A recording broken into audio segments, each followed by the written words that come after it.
Idol madla, nakakahanga, may mga hawak, gandang linyada. Ika'y inspirasyon kung bakit hanggang ngayon ako'y palaging kumakarera. First toss ng mga bata natin mga kalapatids. Agis na lang ni Madla to. Boy. Yun oh. Ayan na, yung first toss ng ating apat na ibon dito. Apat na sila, dire-diretso. Ikot. Ang problema lang dito sa apat na to mga kalapatids, wala silang kasamang oldies. Pero alam ko na toss na yung mga to eh. Ayan oh, pati yung puti na yan dito na toss na. So paghahanda yan para dun sa Good Boys na club. So may sakay pa tayong apat pa doon naman sa may ano yan, San Simon, doon tayo magtotos. Malapit lang muna to. Tapos pupunta rin sila doon sa susunod. Wala na, diniretso na mga kalapatids. Dito sa may pre-hospital yan eh. Wala pa. Hindi pa lumusot dito. Ano wala? Wala na mga kalapatids. Alright, next batch na. Release mo na boy. Pwede na yan. Release na natin sila dito sa may ano to, San Simon, Quezon Road. Okay boy. Larga. Kobe, Hinata, Checkered, saka si Grisel. 5 pala yun. Sino isa? Tinos pala ni Madla to. Isa sa taas. Anyway, lipad na siya. Yan. Yun oh. So, time check. Ano ba to? 8:30 AM. Sakto-sakto. Sana makalusot sila mga kalapatids. So yung tinos natin na isa na yun is yung sasakay natin sa Tugigaraw. Ayun, nawala na agad oh. Sana. Dito. Ayan. Mukhang pahirapan ng pauwian today mga kalapatids. Grabe. Kita nyo yung paligid natin. Ang dilim. Ayan oh.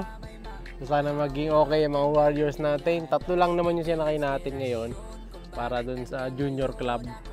No? Pero wala pang dumadang kalapate. Wala akong nakikita. Ayan oh. Dito maliwanag. Pero dito sa tapat natin medyo madilim. Doon din maliwanag. So halos ang liwanag late na lumalabas, no? So talagang mukhang pumasok na yung ano, tag-ulan. Pero ito may parang bumibictory na isa dito, bumabaklas. Sana isa na sa 3 warriors natin to. Sana kompleto sila. Ano, pauwi ano. Pero hindi sa atin, hindi bumibictory. So ito pala yung ano natin, no. Kita niyo yung ilog dito mga kalapatids. Dito kulay green. Doon naman kulay iced tea. Pero yung kulay iced tea, unti-unti na niya sinasakop yung green. Ayan, lumilipat na. Pero kung mapapansin nyo, mas maraming isda doon. Ayan, mas maraming gumagalaw-galaw doon. Ayan. Diba, isda yan, yung mga yan. Dito sa tapat natin, sa green, walang masyado isda. Dito, ang dami. Oh. Dito, kita nyo. Ayan, mangilan-ngilan lang. So, mas gusto nung isda yung kulay iced tea. Ayaw nila ng kulay ganito, yung kulay matcha. Ayan, oh. Dami, oh. Kaya lang mamaya lulutang na yung mga yan dahil naubusan sila ng oxygen or baka nahihilo dahil sa alat. Ayan. Pero ito, abang muna tayo ng mga warriors natin. Wala pa tayong ibon. Sino kaya mauna dun sa 3? Si Grisel, si Kobe o si 17, no? Tingnan natin, kanya-kanyang pili kami dyan eh. So ako, si Grisel ako, no? Si Madla 2, si 17, si Madla 3, kay Kobe, no? Tingnan natin, pero hindi isa, wala pa eh. Kobe mga kalapatids. Giboy, habol. O wala na. Wala na, wag na. Giboy, pasok. Tulungan na ni Madlato sa kabila. 1 down mga kalapatids, kitang-kita natin si Kobe. Tulis na landing niya. Ganun sana. Pag nakita natin, papasok agad. Although ano na siya, late na siya mga kalapatids. Speed na to ng ano, 800. No? So halos nakasabay lang siya dun sa mga normal na ibon. Siguro umuulan sa ibang side kaya umikot sila. No? Kaya walang dumadaan din. No? So ang average speed niya nasa 800 lang siya ngayon. Base sa forecast natin, mabagal. So nauna pa rin siya.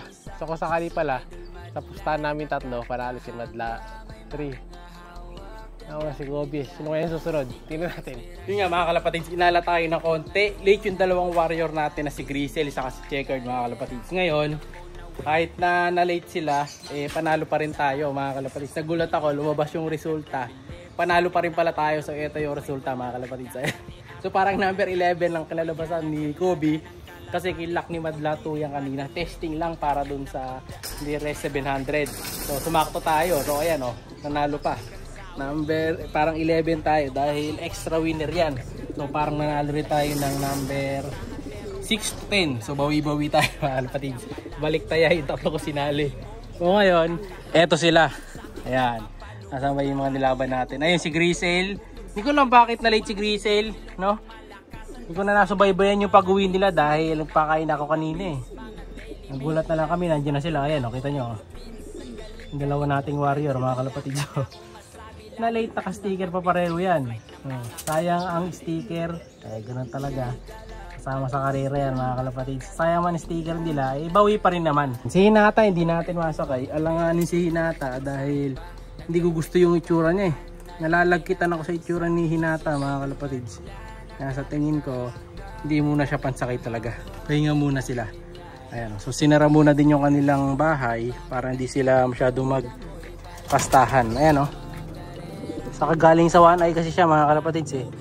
Pero ano lang to, recover lang. Hintayin na natin ano to, maglugon bago natin nilaban ulit. Hindi pa siya pwedeng ibalik kasi parang sa tingin ko na ano siya, na-stress pa mga kalapatids. Wala pa sa hulog.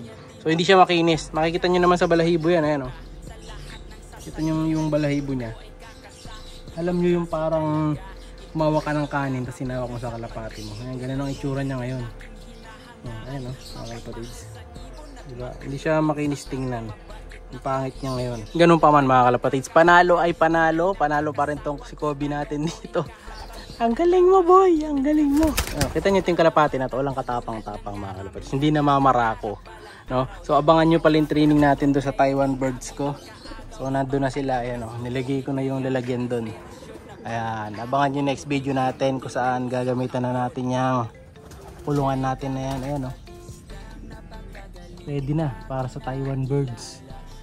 Yung ating trapdoor, bagong pintura yan, no? So sakto-sakto. Pati yung loop natin, abangan nyo yung next update sa loop. Ayan o, ang ganda na o, diba? Solid na solid na. Abangan nyo yung next update natin dyan. So ako halos kakatapos ko lang din magpintura, no? So pahinga muna ako. Kaya ito yung mukha ko, ilong ko may pintura dahil yan sa pagpipintura ng loop natin. So ngayon nire-ready ko na is yung ibon natin na si Checkered na nandun sa taas. Sasakay natin siya mamayang gabi para sa Tuwiga Roll Up, no? Although yun nga, yung dating tatlo, isa na lang, eh ganun talaga mga kalapatids, no? Bawi naman tayo sa susunod na mga warriors natin dito. So ayan, so ito yung dalawa, yung mag-asawa, okay naman sila, ligtas na nakauwi, late nga lang. Ayan, so tingnan natin kung makakabawi pa sila. Bukas loading ulit nila Sabado para sa susunod na karera nyo. Ayan, tapos ito yung mga grisel natin. Ito na naman po sila. Nagtabi-tabi na naman yung mga grisel ko mga kalapatids. Ayan, no? Sama-sama na naman sila. Tapos mamayang hapon may itotos ako sa may bandang ospital. Ang itotos natin is yung si puti. Asa si puti? Ayun, isang puti doon. Ayan, no? Ganda ng picture ng tatlo na to. Ayan, no? Kala mo mag-aasawa mga kalapatids, no? Oh, ayos, oh. So, ito yung isa. Yung sasakay natin mamaya. Ayan. Mimitos ko yan mamayang hapon. Hapon toss natin yan para masabak. Uy, lumipad yung isa. Tapos, sino pa ba isasakay ko? Yung isang grisel dito. Ito. Itong grisel na to. Sasabak na yan. Pagkatapos yan, ito yung batch na to eh. Sunod-sunod lang yan. Sunod-sunod natin. Ubusin lahat yan mga kalapatids. So si grisel, buhawi sana to. No? Although lagpas siya kanina. Ang layo ng pagitan. Nasa ilang minuto ng pagitan, no? Parang nasa 30 minutes mahigit mga kalapatid yung layo ni Kobe, no? Papakawala rin sana ako ng ibon ngayon. Ang problema, kulang pa ako ng kalapatid, dalawa. Pero ayun na isa. Ayun, sa taas na yan. So alis na ako dito para makapag-tape na kami. Ay, makapag-tape. Para malabas yung mga naka-tape kanina. Yan. Kasi sa Monday, pawawala na namin yung mga sana. Dalawa kulang eh. Wala pa, di pa pumapasok. Wait lang natin. No, para malabas na dito yung mga ibon natin. Naghihintay na yung mga nakatape eh. Dito yun, oh. Yan, waiting yung mga tinitape training ko dito. 6 yun. Pag may nakita kayo nakatape dyan, yun na yun. Yan yung mga ibon na. To. Yan, nakatape. Sino pa ba? Pula. May pula ako nakatape eh. Yan. Ito. Yan, nakatape yan. Yan, nakita nyo. Yan, mga nakatape yan mga kalapatid. Tape training. 6. Hindi ko makita yung iba. Ito. Yan, nakatape. Yan, sa dulo, nakatape. Yan, yung grisel, nakatape. Puro halos mga nakatape yan mga kalapatid. Lalo yung mga grisel natin. No? So, tape training lang tayo. So, abangan yan. So, for now, abangan ko muna yung dalawa. Dahil itotos natin yung dalawa mamaya. Kasama sa toss yan. Ayun, bababa na. Ayan, yung dalawang inaantay natin. Bababa na ba? Ayan sila. Mga ano yan, team old dop yun eh. Kaso ayaw pang bumaba, namamasyal. No? So, comment palagi mga kalapatids. Malapit na yung gift guard ko. Next week na. Bye! Siya'y kalapatistang napakagaling na kinakilala.